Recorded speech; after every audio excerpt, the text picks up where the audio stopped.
So hello everyone, welcome once again to this channel. I hope so you all are doing well. चलिए आज के class को begin करते हैं। आज का हमारा टॉपिक है फाइलम पोरीफेरा। हम लोग फाइलम्स पे आ गए हैं। आपको एक एक वीडियो प्रोवाइड की जाएगी जिसमें आप एक एक करके फाइलम्स के बारे में पढ़ोगे प्लस एनसीईआरटी भी कवर अप करते चलोगे। क्लियर?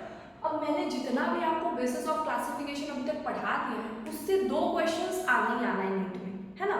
ये चैप्टर का पूरा वेटेज कितना है कि 3 से 4 क्वेश्चन बनते हैं। तो आपका बेसिस ऑफ क्लासिफिकेशन अगर क्लियर है तो ये चैप्टर बहुत ईजी हो जाता है। तो मैंने आपको ऑलरेडी वीडियो प्रोवाइड कर रखा है बेसिस ऑफ क्लासिफिकेशन में।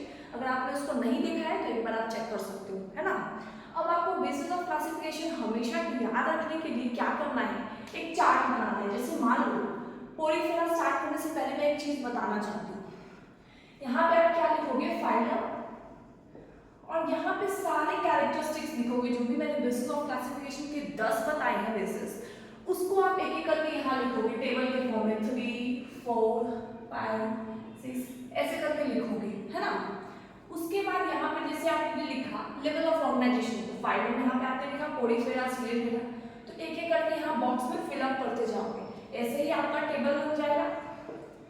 तो आप जब भी बेसिस ऑफ क्लासिफिकेशन को क्विक रिवाइज करना चाहोगे तो कितना इजी हो जाएगा आपको समझ में आ रहा है। तो इसी टेबुलर फॉर्म में आपको याद रखना है बेसिस ऑफ क्लासिफिकेशन। अब जैसे मैं फाइलम पोरीफेरा कंप्लीट करा दूंगी, फिर मैं सिलेंट्रेटा पे आऊंगी, तो आपको सिलेंट्रेटा से पहले भी एक बार पूरा कैरेक्टरिस्टिक्स को एक रफ स्केच में याद करके आना है ना। जैसे मैं प्लैटिहेलमिन्थस पढ़ाऊंगी तो आपको क्या कराऊंगी, आपको मैं पूछूंगी सिलेंट्रेटा का एग्जांपल बताओ, पोरीफेरा का एग्जांपल बताओ, क्योंकि इस चैप्टर में n नंबर ऑफ एग्जांपल्स है। तो एग्जांपल्स याद करना ये चैप्टर का पूरा बेसिस है ना। यही चैप्टर पूरे एग्जांपल से भरा पूरा है, तो आपको वही चीजों पे फोकस करनी है। चलिए अब स्टार्ट करते हैं फाइलम पोरीफेरा।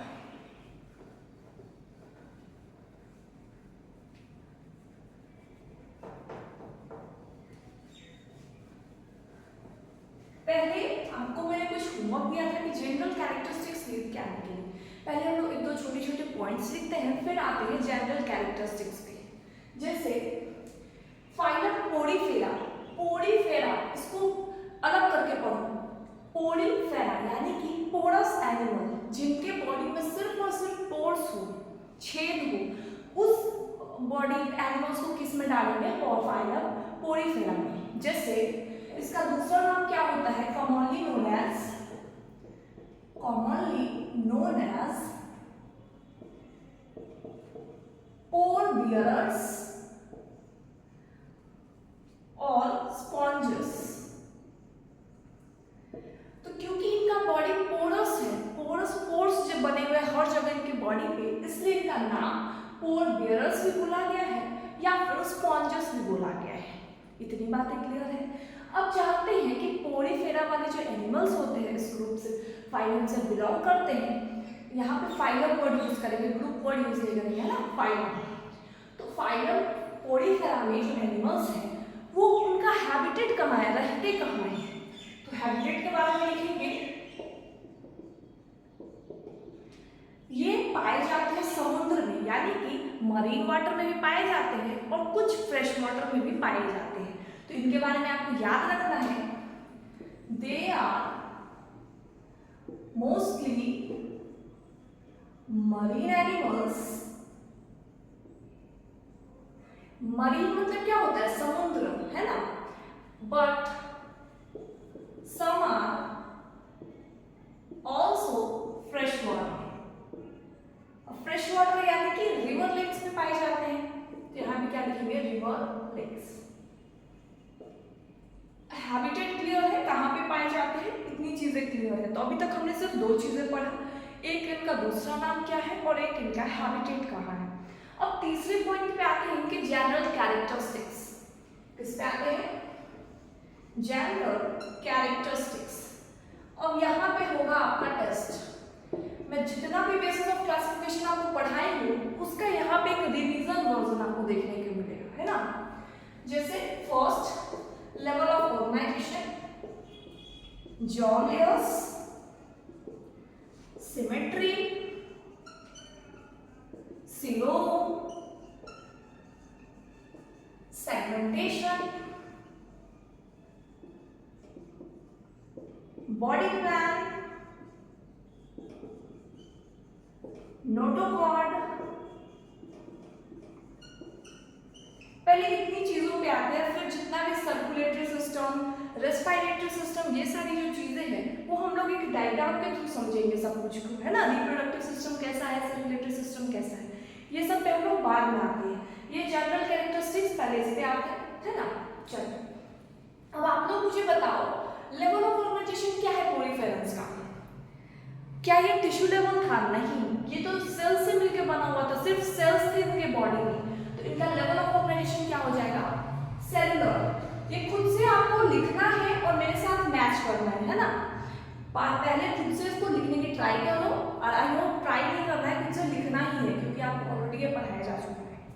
जॉइंट लेयर्स होते ही नहीं है, सिमेट्री में होते हैं, मोस्टली एसिमेट्रिकल। अब एसिमेट्री का तो मतलब पता है ना, जैसे मैंने आपको बताया था, मान लो अब ऐसा कोई ऑर्गेनिज्म है, मान लो फॉर एग्जांपल ये कंसीडर करो कि ये पोरीफेरेंस है, तो इस बॉडी प्लान को आप कैसे डिवाइड करोगे कि ये दो इक्वल पार्ट्स में बट जाए? कोई सेंट्रल पॉइंट ऐसा है जहां से मैं डिवाइड करूं तो ये दोनों इक्वल पार्ट्स में बट जाए? ऐसा पॉसिबल ही नहीं है, इसलिए इनको क्या लिखते हैं? एसिमेट्रिकल ऑर्गेनिज्म है, इनके पास कोई सिमेट्री ही नहीं होती है। क्लियर? चलिए अब सिलोन की बात करें, तो सिलोन कैसा था इसमें? एक बार आप कोशिश करो, सिलोन कैसा था? इनके पास तो सिलोन था ही नहीं, बॉडी कैविटी जैसी चीज ही नहीं थी, है ना, तो ये भी नहीं था। आई होप आप खुद से आंसर करो, सेगमेंटेशन भी नहीं था, बॉडी प्लान इनका डिफाइन नहीं किया गया। आपके एनसीईआरटी में बॉडी प्लान के बारे में कुछ भी नहीं लिखा गया है, तो इसके बारे में क्या लिखेंगे? Not defined. और नोटोकॉर्ड नहीं था, क्योंकि ये तो नॉन कॉर्डेट्स में आते हैं, तो नोटोकॉर्ड है ही नहीं, है ना। आपको मैं एक चीज बताना चाहूंगी, उस दिन मैं नोटोकॉर्ड पढ़ा रही थी, तो आप वो पूछ रहे थे कि हेमिकॉर्डेटा किस लिए जाएगा, क्योंकि एनसीईआरटी में तो दिया गया है कि अप टू इकाइनोडर्मेटा क्या है? नॉन कॉर्डेट्स है, और कॉर्डेटा में क्या आता है? तो नोटोकॉर्ड जिसमें प्रेजेंट है उसमें कौन सा फाइलम आता है? सिर्फ एक आता है, फाइलम कॉर्डेटा। तो फिर हेमिकॉर्डेटा कहाँ गया? हेमिकॉर्डेटा के बारे में जब कुछ भी नहीं लिखा गया तो वो भी नॉन कॉर्डेट्स में ही कंसीडर किया जाएगा, है ना। उसको कॉर्डेट्स में आप कंसीडर नहीं करोगे, वो बीच का लिंक है ना। जैसे मान लो मैरिजेस होते हैं, जैसे इंडियन मैरिजेस होते हैं, तो बीच का एक लिंकेज वाला होता है ना, कोई ऐसा पर्सन जो आपको शादी के लिए वहां तक लेके जाता है, उसको क्या बोलते हैं? आपके लैंग्वेज में आप मुझे बताना, है ना। हमारे तरफ तो उसको दूसरे लैंग्वेज में बोलते हैं, आपके तरफ क्या बोलते हैं मुझे नहीं पता। तो वैसा ही हेमिकॉर्डेटा बीच के लिंक को डेवलप करता है ना। नॉन कॉर्डेट्स और कॉर्डेट्स के बीच के लिंक को क्या डेवलप करता है? हेमिकॉर्डेटा। लेकिन ये भी एक नॉन कॉर्डेट्स ही है। और एक और डाउट मैं एड्रेस करना चाहूंगी यहाँ पे, आपने समरी के जस्ट पीछे आपने एक टेबल देखा होगा, दैट इज जो मैं आज बता रही थी आपको कि कैसे बनाना है टेबल। तो वहां पे क्या है? प्लेटी हेलमिंथस में लिखा हुआ है organ and organ system level of organisation लिखा हुआ है।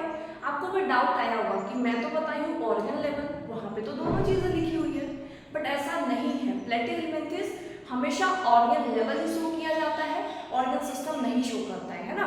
तो वहां पे एरर बोल लो या कुछ मिसप्रिंट बोल लो, आपको ऑर्गन लेवल ही याद रखना है। क्लियर हो गया? चलिए, तो आप इतनी चीजें फटाफट नोट डाउन करो, फिर हम लोग एक मजेदार सा छोटा सा डायग्राम बनाएंगे, बहुत खूबसूरत सा, और उसके बारे में समझेंगे। क्लियर? फटाफट आप इसको लिखिए। आई होप सो आपने इसको लिख लिया है। चलिए अब छोटा सा डायग्राम बनाते हैं, स्पॉन्जेस का बॉडी कैसा होता है इसको समझने की कोशिश करते हैं।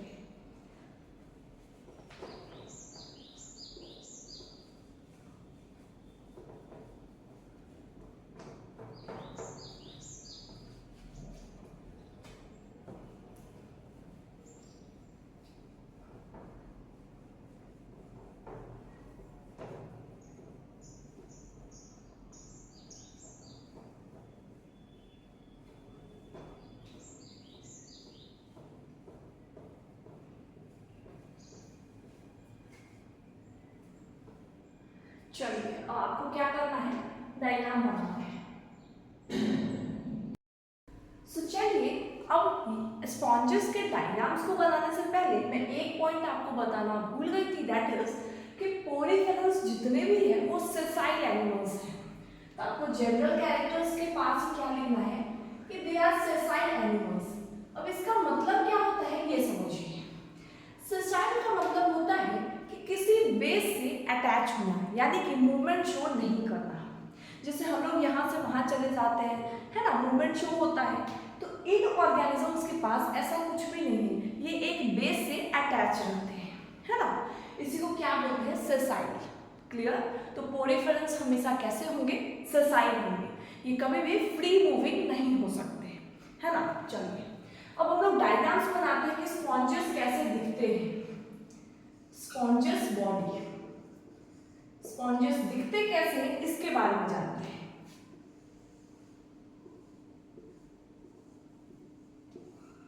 बहुत ही अच्छे से, बहुत ही सुंदर डायग्राम आपको बनाना है, साथ में लेवल भी करते जाना है, ताकि जब आप बाद में भी पढ़ो तो बहुत ही क्लियर कट आपको समझ में आ जाए। और किसी को कोई भी पॉइंट ऑफ में डाउट है तो प्लीज आप मुझे कमेंट सेक्शन में बताना।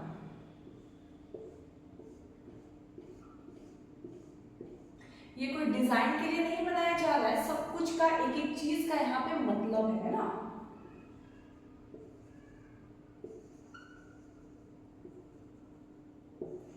आराम से एकदम धीरे धीरे डायग्राम्स को कंप्लीट करना है। ये एनसीईआरटी में आपको ऐसा डायग्राम नहीं मिलेगा, है ना, बट मैं आपको समझाने के लिए एक अच्छा सा चीज, कॉन्सेप्ट समझाने के लिए एक छोटा सा डायग्राम बना रही हूँ। ये डायग्राम ऐसा नहीं कि बहुत ज्यादा टफ है, कॉम्प्लिकेटेड है, बहुत इजी डायग्राम है। चलिए अब हम लोग लेवल करते हैं। तो जितने आप जानते हो कि पॉलीफेरल्स कैसे होते हैं, पोर बियरर्स होते हैं, यानी कि पोरस होते हैं। तो इनके बॉडी में हर जगह पोर्स पाया जाता है ना। तो ये मैंने कुछ पोर्स दिखाए हैं, ऐसे बहुत n नंबर ऑफ पोर्स पाए जाते हैं, मैंने कुछ दिखाए हैं आपको डायग्राम्स में, अच्छी विजिबिलिटी के लिए। अब ये पोर्स के थ्रू क्या जाता है, अंदर पानी जाता है, यानी कि पानी कैसे जाएगा, इस छोटे छोटे माइन्यूट से पोर्स के हेल्प से। इस पोर्स को क्या बोलते हैं, तो इस पोर्स का नाम है ऑस्टिया। क्या है, ऑस्टिया।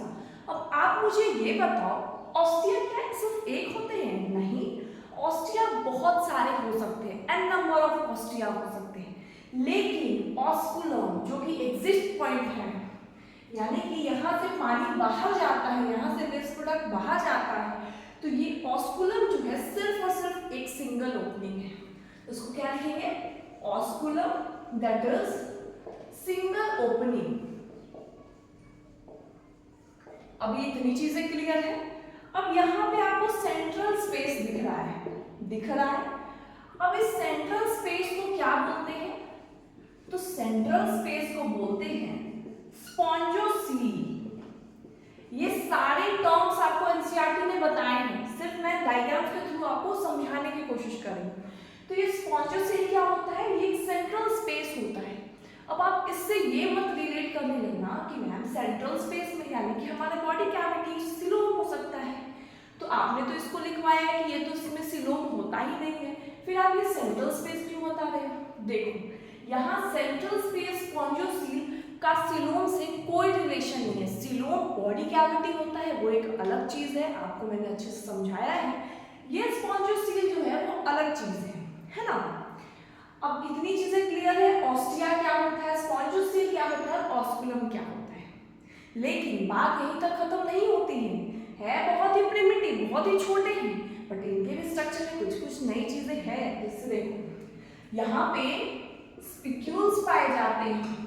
अब स्पिक्यूल्स क्यों पाए जाते हैं, इनके पूरे स्केलेटन को सपोर्ट करने के लिए स्पिक्यूल्स पाए जाते हैं। समझ में आ रहा है, मैं सब कुछ आपको लिखवाऊंगी, पहले आप समझते जाओ, सुनते जाओ। स्पिक्यूल्स क्यों पाए जाते हैं, ताकि इनके जो स्केलेटन है इसको एक फ्रेमवर्क मिल सके, एक सपोर्ट मिल सके, इसलिए स्पिक्यूल्स पाए जाते हैं। ये बने होते हैं कैल्शियम या फिर सिलिकॉन के। क्लियर। अब यहाँ पे बात अभी भी खत्म नहीं होती है, अभी एक चीज और है जो आपको समझना है। यहाँ पे पाया जाता है कुछ सेल्स, कॉलर सेल्स नाम है, ऐसा हर जगह होगा, है ना।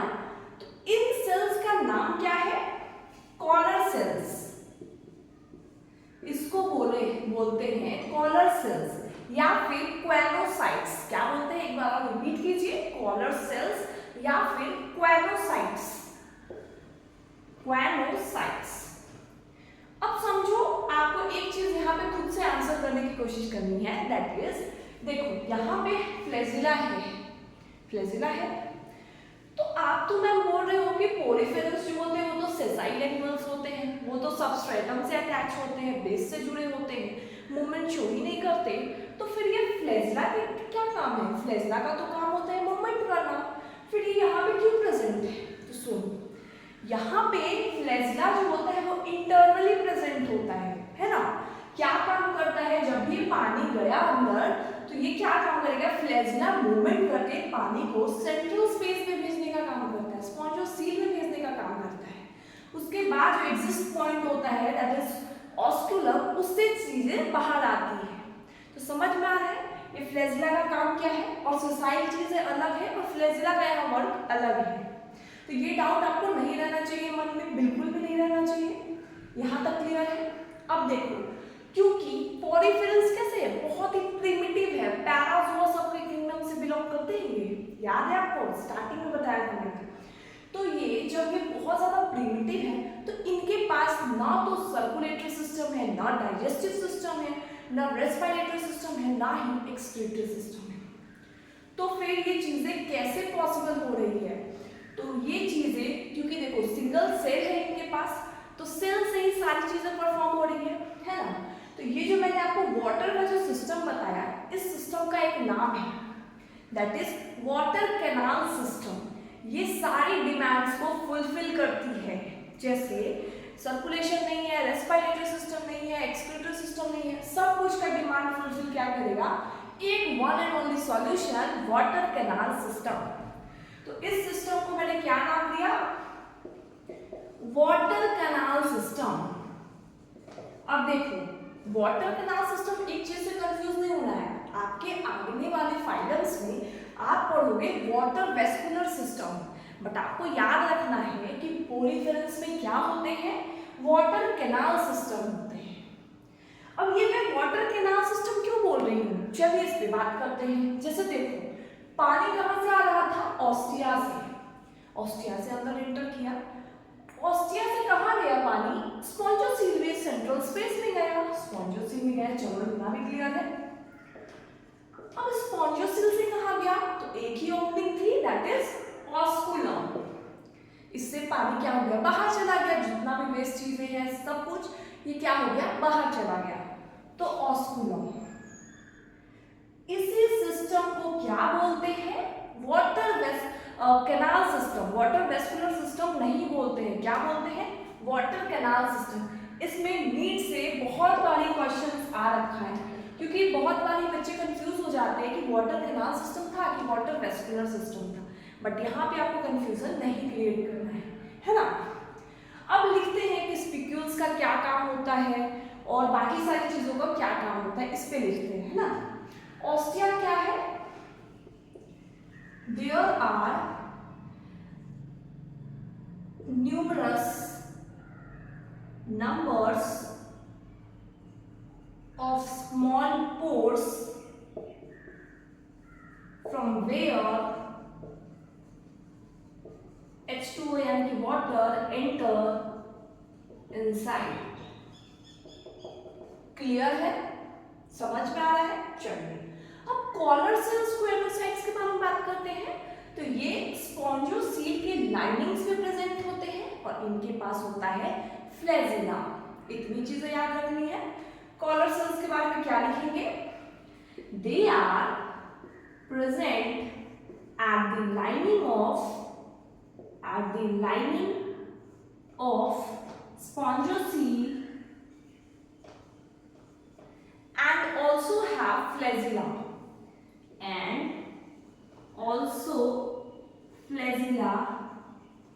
present। अब फ्लैजिला का क्या काम है? ये तो इजी है, आपको अगर यहाँ पे लिखना है तो लिख लो मूवमेंट के लिए। क्लियर? चलिए अब बात करते हैं स्पिक्यूल्स का क्या काम है। स्पिक्यूल्स क्या कर रहा था? तो ये तो क्या कर रहा था? स्केलेटल सिस्टम को फ्रेमवर्क दे रहा था, स्केलेटन को फ्रेमवर्क दे रहा था, और किस चीज से मिलके बना था? Calcium and silicon. स्पिकुल्स किस चीज से मिलकर बना है? Calcium and silicon. और ये क्या कर रहा था? It provide skeleton and support. बस इतनी चीजें आपको याद रखनी है। इतनी चीजें क्लियर है? इसमें कोई भी डाउट है, कोई भी पॉइंट ऑफ व्यू में डाउट है, आप मुझे क्या करोगे? कमेंट सेक्शन में लिख दोगे। अब देखो यहां पे मैं लिखती हूं, इसको तो आपने लिख ही लिया है।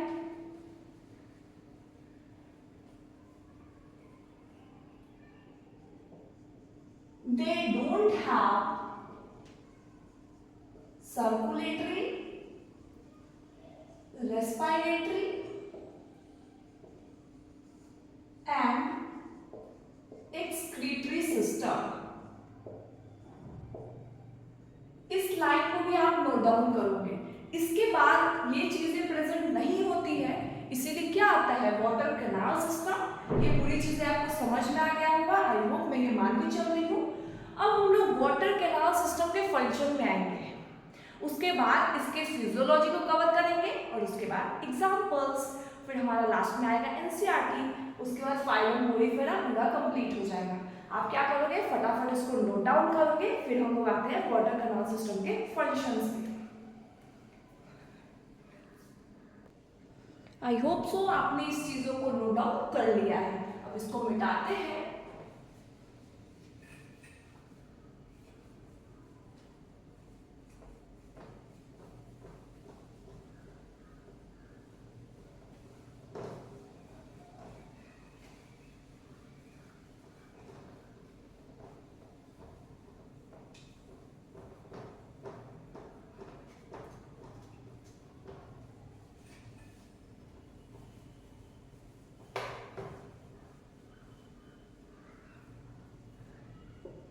अब आते हैं functions of water canal system. आपको ये सारी चीजों को नोट्स में नोट डाउन करना है। क्लियर? अब वाटर कैनाल सिस्टम का पहला फंक्शन है डाइजेशन में हेल्प करता है, दूसरा रेस्पिरेशन में हेल्प करता है, तीसरा एक्सक्रीशन में हेल्प करता है, चौथा रिप्रोडक्शन में हेल्प करता है। अब आप बोलोगे रेस्पिरेशन में कैसे हेल्प करता है? तो गैसियस एक्सचेंज से हेल्प करता है। रिप्रोडक्शन में कैसे हेल्प करता है? ट्रांसफर ऑफ गैमीट्स करके हेल्प करता है। तो ये सारी चीजें तो बेसिक है, क्लियर है। चलिए अब बात करते हैं फिजियोलॉजी के ऊपर कि हमारा पोरिफेरल्स जो है, फाइलम पोरिफेरल्स के फिजियोलॉजी क्या है, यानी कि डाइजेस्टिव सिस्टम नहीं होने के ना होते हुए भी क्या है ऐसी चीजें जिससे ये सारी प्रोसेस डिमांड फुलफिल हो पा रही है, इसके बारे में पढ़ते हैं। इसको मिटाते हैं। अभी तक आपको सब कुछ क्लियर होना चाहिए, है ना? अगर क्लियर नहीं है तो आप एक बार और वीडियो को देखिए, सब कुछ क्लियर हो जाएगा।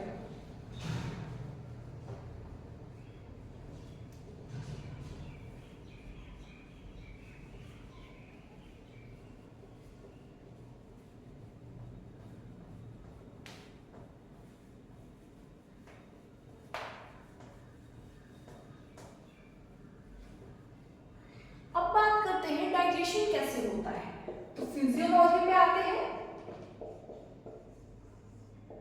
अब आप जानते होंगे ह्यूमन फिजियोलॉजी में क्या आता है? Breathing and exchange of gases, respiration, ये सब चीजें आती है, बॉडी फ्लूइड्स आते हैं, एक्सक्रीशन आते हैं, लोकोमोशन आते हैं। Same just as like that, जैसे ह्यूमन फिजियोलॉजी हमारे ह्यूमंस में चल रहे हैं, इनके में क्या चलता है पहले वो जानते हैं। जैसे डाइजेस्टिव सिस्टम, यानी डाइजेशन कैसे होता है? तो डाइजेशन इनका इंट्रासेलुलर होता है। कैसा होता है? इंट्रासेलुलर। अभी पेशेंस रखिए, आपको सब समझ में आएगा। अब इंट्रासेलुलर का मतलब क्या होता है, एक्स्ट्रा सेलुलर का मतलब क्या? फूड पार्टिकल्स सेल्स के अंदर जाने के बाद तब डाइजेशन होते हैं, डाइजेस्ट किए जाते हैं। यानी कि अगर इंग्लिश में बोले, अगर अंग्रेजी में बोले तो क्या लिखेंगे? food particles are digested within the cells यानी कि सेल्स में जाने के बाद ये प्रोसेस कंप्लीट होती है। इसी का मतलब क्या होता है, इंट्रासेलुलर। अभी आपको 2-3 टर्म्स नहीं आएंगे, जैसे direct, indirect, hermaphrodite, unisexual, bisexual, ये सारी चीजें नई टर्म्स आएंगी, बट आपको घबराना नहीं है, बहुत इजी टर्म है। डाइजेशन कैसा होता है, इंट्रासेलुलर होता है, यानी कि फूड पार्टिकल्स सेल्स में जाने के बाद डाइजेस्ट किए जाते हैं। अब आते हैं रेस्पिरेशन के। रेस्पिरेशन कैसे होता है, तो रेस्पिरेशन वाटर कैनाल सिस्टम के थ्रू हो जाता है। समझ में आया? आपको वाटर कैनाल सिस्टम मैंने पूरी प्रोसेस समझाई है, अब किसी को डाउट नहीं होना चाहिए ना। वाटर कैनाल सिस्टम, इससे क्या हो जाता है, रेस्पिरेशन हो जाता है। सर्कुलेटरी सिस्टम कैसे होता है, इनके पास सर्कुलेटरी सिस्टम जैसी चीजें नहीं होती है। क्या होता है, सर्कुलेटरी सिस्टम जैसी चीजें नहीं होती है। इसके बाद आते हैं नर्वस सिस्टम, तो इनके पास नर्वस सिस्टम भी नहीं होता है। सोचो कितने पुराने ये फाइलम्स है, पोरिफेरस कैसे ऑर्गेनिजम्स होंगे जिनके पास ना तो सर्कुलेशन के लिए कोई चीजें हैं, ना नर्वस सिस्टम प्रेजेंट है। क्लियर हो रहा है? उसके बाद आते हैं excretory system. Excretory system again water canal system के थ्रू ही कंप्लीट हो जाता है। क्या लिखेंगे, वाटर कैनाल सिस्टम। तो समझ में आ गया रेस्पिरेशन और एक्सक्रीशन कैसे होता है, वाटर कैनाल सिस्टम के थ्रू होता है। नर्वस सिस्टम जैसी चीजें नहीं होती है, सर्कुलेटरी सिस्टम नहीं होता है, और डाइजेशन होता है इंट्रासेलुलर। अब एनसीईआरटी जब आप पढ़ोगे तो सारी चीजें पैराग्राफ के फॉर्म्स में दी गई है, बट पैराग्राफ्स याद करना बहुत ज्यादा डिफिकल्ट हो जाता है, तो आपको पॉइंट वाइज ऐसे ही बना के लिखना है, तो आपको क्या रहेगा, बहुत इजीली याद हो जाएगा चीजें। क्लियर? तो इतनी चीजें आप नोट डाउन करो, फिर छोटे मोटे पॉइंट्स और बचे हैं, इसके बाद सीधा एग्जांपल्स करेंगे। अब आते हैं रिप्रोडक्शन कैसे होता है, तो इस चीजों को मैं मिटा रही हूं।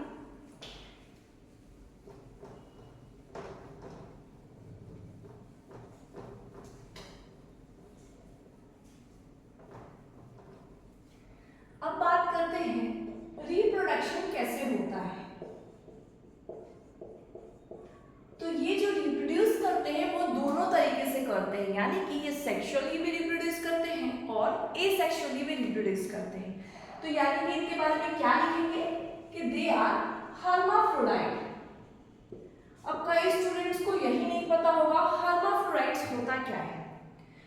ऐसे ऑर्गेनिजम्स जिनके पास दोनों सेक्स ऑर्गन प्रेजेंट हो, मेल भी प्रेजेंट हो, फीमेल भी प्रेजेंट हो, वैसे ऑर्गेनिजम्स क्या कहलाते हैं, हर्माफ्रोडाइट। इसका दूसरा नाम होता है बाइसेक्सुअल या फिर मोनोइशियस। हर्माफ्रोडाइट या बाइसेक्सुअल बोलो या फिर मोनोइशियस बोलो, इसका यही मतलब होता है। यानी कि इसके बारे में अगर हम लिखना चाहे तो क्या लिखेंगे, both male and female sex organ are present in a single organism। यहां तक किसी को डाउट नहीं होना चाहिए, क्लियर है? तो पोरिफेरस कैसे होते हैं, हर्माफ्रोडाइट होते हैं, इनके पास दोनों सेक्स ऑर्गन प्रेजेंट होता है एक ही ऑर्गेनिजम्स के अंदर। अब ये सेक्सुअली कैसे रिप्रोड्यूस करते हैं, तो सेक्सुअल रिप्रोड्यूस करते हैं bye formation of gametes. Gametes form करके स्पर्म ओवम बनता है, तब जाके क्या करते हैं, सेक्सुअली रिप्रोड्यूस करते हैं। और एसेक्सुअल कैसे करते हैं, तो एसेक्सुअल करते हैं फ्रैगमेंटेशन के थ्रू। आपने एसेक्सुअल रिप्रोडक्शन में क्लास 8 या 10th में ही बहुत टाइप्स के पढ़े होंगे, जैसे कि बाइनरी फिजन हो गया, फ्रैगमेंटेशन हो गया, है ना। तो वैसे ही ये फ्रैगमेंटेशन के थ्रू क्या करते हैं, एसेक्सुअली रिप्रोड्यूस करते हैं। अब फ्रैगमेंटेशन का कोई बच्चे को मतलब नहीं पता होगा, तो देखो जैसे एक ऑर्गेनिज्म है, वो 2-3 फ्रैगमेंट्स में बट गया, उसके बाद क्या हो जाएगा, वो 4 फ्रैगमेंट्स में बट गया, तो वो चारों कंप्लीट ऑर्गेनिजम्स का फॉर्मेशन कर लेंगे। इसी का मतलब क्या होता है, फ्रैगमेंटेशन। इसके बाद में आपको लिखने की जरूरत नहीं है, सिर्फ आपको याद करना है ना। तो आपको क्लास में सारी चीजें याद करना है, सारे जनरल कैरेक्टर्स याद करना है, सब कुछ याद करना है फिजियोलॉजी में, क्योंकि बहुत सारे हैं इस चैप्टर में याद करने के लिए एंड नंबर ऑफ थिंग्स है, तो आपको साथ साथ याद करना है ना। चलिए अब बात करते हैं रिप्रोडक्शन की। बात तो हो गई। अब कई स्टूडेंट्स बोलते हैं कि ये बाइसेक्सुअल समझ में आ गया, यूनिसेक्सुअल क्या होता है? तो यूनिसेक्सुअल जिसको कि आप क्या बोलते हो, डायोसिस भी बोलते हो, उसका मतलब होता है सेपरेट ऑर्गन, अगर एक ऑर्गेनिज्म में सिर्फ एक ही सेक्स ऑर्गन प्रेजेंट होगा, है ना, या तो मेल हो या तो फीमेल हो। समझ में आया? तो आप नोट डाल के यहाँ पे लिख सकते हो यूनिसेक्सुअल का मतलब, या फिर इसको डायोसिस भी बोलो। क्लियर? ये चीजें क्लियर है ना। चलिए अब बात करते हैं, इतनी कैरेक्टर्स तो हमने पढ़ लिया, अब हम लोग बात करेंगे कि इनके पास फर्टिलाइजेशन कैसा होता है। देखेंगे फर्टिलाइजेशन इंटरनल, तो डेवलपमेंट होता है इनडायरेक्ट। अब इनडायरेक्ट का मतलब आपको अच्छे से समझना है, इनडायरेक्ट का मतलब क्या होता है। यानी कि इनडायरेक्ट का मतलब यही होता है, सिंपल सा, जैसे इनका कोई स्टेज आएगा, जैसे आप समझते हो बटरफ्लाई, तो बटरफ्लाई बनने से पहले एक स्टेज आता है कैटरपिलर, या फ्रॉग बनने से पहले एक स्टेज आता है टैडपोल। क्लियर? वैसे ही इनका भी जो पोलिफेरल्स होते हैं, इनका भी डेवलपमेंट इनडायरेक्ट होता है। डायरेक्ट डेवलपमेंट जैसे हम लोग में क्या होता है, डायरेक्ट डेवलपमेंट हो जाता है, मदर एक बार प्रेग्नेंट हुई उसके बाद क्या सीधा जन्म देगी, एक बेबी आएगा। लेकिन इनके ऐसा कोई स्टेज नहीं आता जिसमें एक छोटा एक सा बेबी आएगा जिसका कोई रंग रूप नहीं है, फिर वो चेंज हो जाएगा दूसरा, ऐसा नहीं है। हमारा जो डेवलपमेंट होता है वो डायरेक्ट डेवलपमेंट होता है, लेकिन इनका डेवलपमेंट कैसा होता है, इनडायरेक्ट डेवलपमेंट होता है। क्लियर हो गया? सब चीजें एकदम क्लियर है ना। अब हमारा सिर्फ और सिर्फ लास्ट टॉपिक बच जाता है, that is main topic examples. आपको क्या करेंगे, नीट के एग्जाम में ऐसा पैटर्न आता है कि पोलिफेरल्स के कुछ कुछ कैरेक्टर्स दे देंगे आपको, जैसे 5-6 कैरेक्टर्स उन्होंने लिख दिया और एग्जाम्पल भी बहुत सारे एग्जाम्पल दे दिए अलग अलग फाइलम्स के। अब आपको बताना होगा कि क्या ऐसा फीचर्स है इनका, जनरल कैरेक्टर्स क्या है और ये कौन सा एग्जाम्पल फिट बैठ रहा है। इसीलिए एग्जाम्पल बहुत ज़्यादा इंपॉर्टेंट हो जाता है। आप पूरी चीज़ें याद कर लिए, मान लिया मैंने आप सब चीज़ याद कर ली, बट आपको एग्जाम्पल याद नहीं है तो ये सारी चीज़ें वेस्ट हो जाएंगी, है ना। तो एग्जाम्पल मोस्ट इंपॉर्टेंट है इसमें। तो चलिए अब एग्जाम्पल याद करते हैं। अभी आपको एनसीईआरटी के कवर अप कराएंगे ताकि आपको ऐसा लगे ना कि एक भी पॉइंट हमने आपका मिस आउट किया है ना। चलिए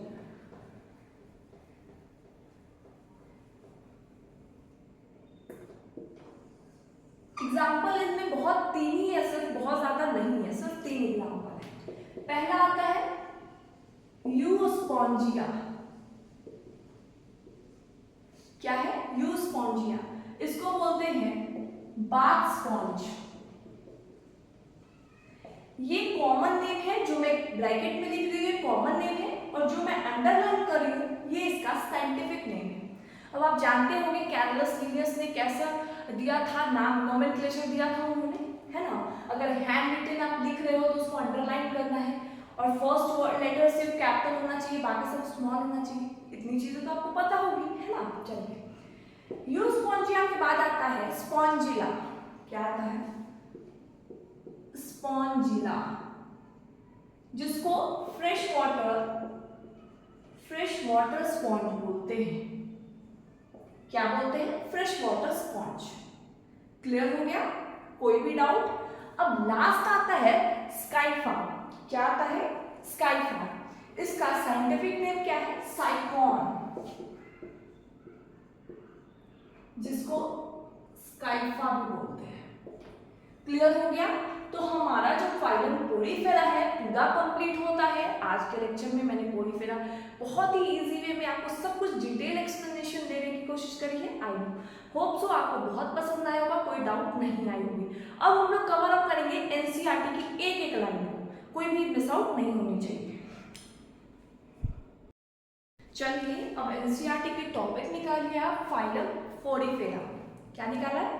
फाइलम पोलीफेरा। चलिए आपको डायग्राम्स दिख रहे होंगे, तो इसमें डायग्राम बेस्ड क्वेश्चन भी आते हैं, तो आपको डायग्राम के साथ एग्जांपल याद करना है, क्योंकि कभी कभी क्या होता है डायग्राम्स दे देते हैं और उसको पहचानने के लिए बोलते हैं, या फिर आप स्कूल के एग्जाम्स ले लो या नीट एग्जाम ले लो। क्लियर? चलिए, members of this phylum are commonly known as sponges. समझ में आ गया? चलिए, they are generally marine and mostly asymmetrical animals. अब यहाँ पे मैं आपसे जो क्वेश्चन पूछूं, एक क्वेश्चन है कि पोरिफेरस आर एसिमेट्रिक, क्या ये ट्रू है या फॉल्स है? आप क्या बोलोगे? कई बच्चे बोलेंगे ये तो ट्रू है, एसिमेट्रिक ही तो होते हैं। नहीं, सेम नीट के एग्जाम में इसी पैटर्न में क्वेश्चन आता है। मैंने बोला पोरिफेरस आर एसिमेट्रिक, तो ये फॉल्स हो जाएगा, क्योंकि एनसीईआरटी में क्या लिखा गया है कि पोरिफेरस आर मोस्टली एसिमेट्रिक। सारे एसिमेट्रिक नहीं होते, मोस्टली एसिमेट्रिक होते हैं। तो मोस्टली अगर आया तो ट्रू हो जाएगा। क्लियर? चलिए, these are primitive multicellular animals and have cellular level of organization। अब primitive multicellular animals, इसी का तो हमने वर्ड यूज किया था, पैराजोआ। हमने मेटाजोआ को क्लासिफाई किया था दो में, पैराजोआ और यूमेटाजोआ। तो प्रिमिटिव मल्टीसेलुलर एनिमल्स हैं। समझ में आ गया? चलिए, sponges have a water transport और canal system. Water canal system है। Water enters through minute pores ostia. Water enter की ऑस्टिया की हेल्प से, और ऑस्टिया तो कितने सारे भी हो सकते थे, लेकिन ऑस्कुलम सिर्फ और सिर्फ एक होगा। Ostia in the body wall into central space cavity spongiocele from where it goes out through osculum। Ostia से अंदर गई, central space cavity में गई और osculum से बाहर गई। क्लियर है? चलो, this pathway of water transport is helpful in food gathering, respiratory exchange and removal of waste। तो ये वाटर कैनाल्स के सिस्टम के थ्रू फूड को गैदर करने में हेल्प करती है, रेस्पिरेशन में हेल्प करती है, एक्सक्रीशन में हेल्प करती है। Choanocytes और collar cells line the spongocoel and the canals. अब कहाँ पे मैंने आपको कॉलर सेल्स दिखाए थे डायग्राम? लाइनिंग ऑफ स्पॉन्जियोसील में मैंने कुछ सेल्स दिखाए थे जिसको मैंने बोला था कॉलर सेल्स या फिर क्वेनोसाइट्स। अब आते हैं, डाइजेशन इज इंट्रासेलुलर। अब आपको ये काम है, इंट्रासेलुलर का क्या डेफिनेशन होता है ये आपको बताना है। The body is supported by a skeleton made up of spicules or spongial fibers, जो कि किस चीज से मिलकर बना होता है? Calcium and silicon. Sexes are not separate। इनके में एक ही ऑर्गेनिज्म के पास दोनों सेक्स ऑर्गन हो जाते हैं, इसलिए इनको बोला गया है hermaphrodite। Example that is eggs and sperm are produced by same individuals। एक ही ऑर्गेनिज्म एक और ओवम दोनों रिलीज कर देते हैं। Sponges reproduce asexually by fragmentation and sexually by formation of gametes। अब आप बताओ, क्या एक भी पॉइंट मैंने मिस आउट किया है? सारी चीजें मैंने आपको डिटेल में बताई है ना? अब आपको कॉन्फिडेंस भी आ रहा होगा। Fertilisation is internal and development is indirect. अब इनडायरेक्ट डेवलपमेंट मैंने क्यों बोला है? क्लियर है। फर्टिलाइजेशन इंटरनल क्यों है ये भी क्लियर है आपको। उसके बाद है having a larva stage which is morphologically distinct from adult। अब इसका लाइन का मतलब क्या होता है? जैसे आप मान लो बटरफ्लाई को कंसीडर करो, बटरफ्लाई कितना मॉर्फोलॉजिकली डिफरेंट है, लेकिन जब कैटरपिलर वाले स्टेज में आप देखोगे उसको तो आप समझ ही नहीं पाओगे कि ये आगे जाके बटरफ्लाई बनाएगा क्या। तो ये मॉर्फोलॉजिकल एकदम डिस्टिंक्ट होते हैं। समझ में आ रहा है?